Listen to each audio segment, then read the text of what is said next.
उसके ऊपर चौथा, उसके ऊपर पांचवा, अपने अपने स्थान पर बैठकर ये पांचों अलग अलग बाजे बजाते रहते हैं।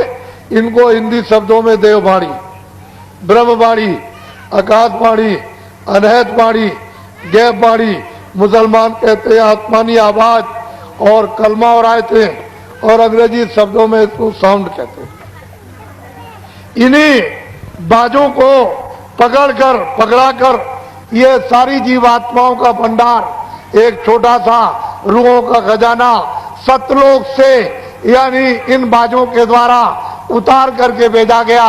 एक बाजे से दूसरा, दूसरे बाजे से तीसरा, तीसरे बाजे से चौथा, और चौथे बाजे से पांचवा, सबसे नीचे वाला बाजा घंटा उसका यहां उतार करके बाजों के द्वारा इन जीवात्माओं को लाया गया है। कहां पर? यहां जमीन पर, इस मृतलोक में। यहां पर जब इनको यहां लाए तो निरंजन भगवान ने मसाला मिलाकर मां के पेट में खोल तैयार किया। खोल कहते हैं शरीर। जब 5 महीने का तैयार हो गया तो मेरी तरफ देखो, इधर देखो, मां के पेट में दोनों आंखों के बीचों बीच ये दरमियान में जीवात्मा को यहां पर ला करके बैठा दिया। इधर देखिए आप, जीवात्मा की आंख खुली है, जीवात्मा के कान खुले और जीवात्मा की नाक खुली। ये मां के घर में ये सब बाजे सुनती है। ये जीवात्मा घंटा भी सुनती, जितने बाजे बज रहे सब सुन रही और आंख से देखती। जब 9 महीने पूरे हुए और बच्चा गर्भ से बाहर आया तो सतयुग जोगी सब वैज्ञानिक, सब बच्चे बच्चियां सब वैज्ञानिक और करार ध्यान तरफ होता।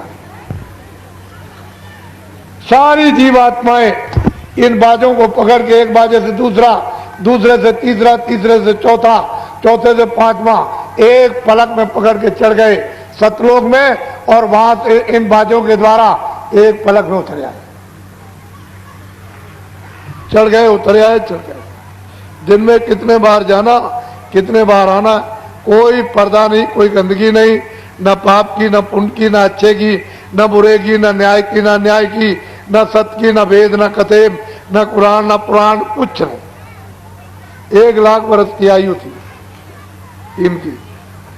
ये जो बैठे सब 1-1 लाख वर्ष की आयु आपको मिली थी। रोज आते थे, रोज आते थे, और उस सत्पुरुष का रोज दर्शन दीदार करना, यानी निरंजन भगवान का, ब्रह्म का भी, पार ब्रह्म का भी, महाकाल गर्भपुरुष का भी ये दर्शन करते हुए और सीधे वो सत्पुरुष का दर्शन जो सच्चा, अपना मतलब है कि बादशाह है, जो सच्चा पिता, वहां आना और जाना, आना और जाना।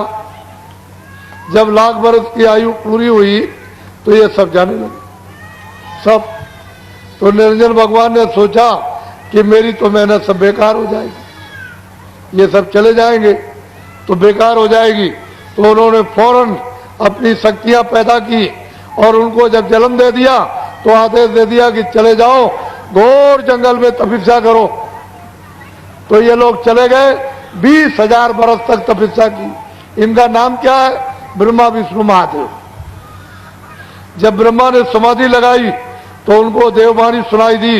निरंजन भगवान ने चारों वेद लिखे भोजपत्र पर, जो मैं बोलूं सब लिखते जाओ।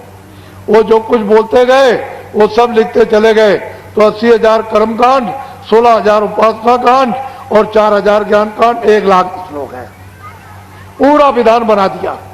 जब विधान बन गया तो उन्होंने आदेश दिया कि इन सब मनुष्यों को सुना दो कि पूरा पाप का, पुण्य का, अच्छे का, बुरे का, न्याय का, अन्याय का, लूले का, लंगड़े का, अमीर का, गरीब का, राजा का, रैयत का, 4 खानों का, 84 लक्षणियों का, और 9 स्वर्ग का और नरक का, सब विधान बन गया। सबको आजादी दी जाती है। जो कोई कर्म अच्छा बुरा पाप पुण्य करेगा, सब अपना अपना सबको भोगना है। ये सब लिखा गया, आपको सुना दिया और तिथि तारीख रख दी कि इस तिथि तारीख के बाद जो कोई भी अच्छा बुरा पाप पुण्य करेगा सब अपना अपना भोगना पड़ेगा।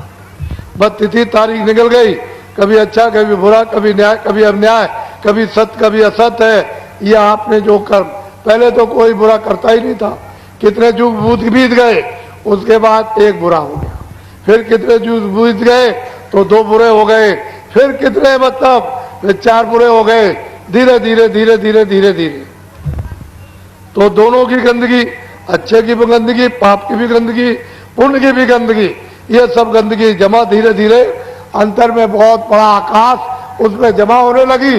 जब धीरे धीरे जमा होते होते आकाश मटमैला होने लगा तो आंख से कम दिखाई देने लगा, कानों से कम सुनाई और नाक से कम यानी सूंघने को मिलने लगा। तो धीरे धीरे कोई ज्यादा आपसे बुरे काम बन गए होंगे, तो जैसे बादल काले आते हैं चट्टान लगा करके सामने खड़े हो गए, ऐसे ही काली चट्टान यानी काले पर्दों की सामने जमा हो गई। तो आंख बंद हो गई, कान और नाक, तो जीवात्मा एकदम अंधकार में गिर गई। तो आपका आधार छूट गया, नाम छूट गया, सब छूट गया, बाजे छूट गए, देववाणी छूट गई, आसमानी आवाज छूट गई, कलमा छूट गया, अंधकार में गिर गए। बस अब आप रास्ता जंगल में यानी भटक गए। तो अब अच्छा करो, पाप करो, पुण्य करो, बस यही पर फिर मतलब है 4 खानों में 84 रचियोनियों में फिर कभी मनुष्य शरीर मिला तो फिर पाप किया, पुण्य किया, फिर 4 खानों में चले। जब से जीवात्मा आई अभी तक आपने वापस नहीं, अपने घर में नहीं ले जा सके, यही बस बराबर यहीं पर पाप पुण्य 4 खानों में 84 रचियोनी, नरकों में फिर कितने युगों के बाद मनुष्य शरीर मिले, फिर इसी में आप पाप पुण्य में फंस गए। ये जीवात्मा अभी तक नहीं वापस गई। तो आपको क्या करना उसको समझ लो। इधर देखो, 3 चीजें मैं आपको बताता हूं, पहला भजन, दूसरा ध्यान और तीसरा सुमरन। समझ लोगे आप, भजन कर लोगे, जल्दी जीवात्मा जाग जाएगी। नहीं समझोगे कितने युग और भी जाएंगे और ये मनुष्य शरीर तो फिर मिलना ही नहीं। तो पहले समझ लो, मेरी तरफ इधर देखो, कानों के सुनने का नाम है भजन, आंख से देखना इसको कहते हैं ध्यान, और सुमरन यानी नाम लेना, रूप को याद करना, ये कहते हैं सुमरन।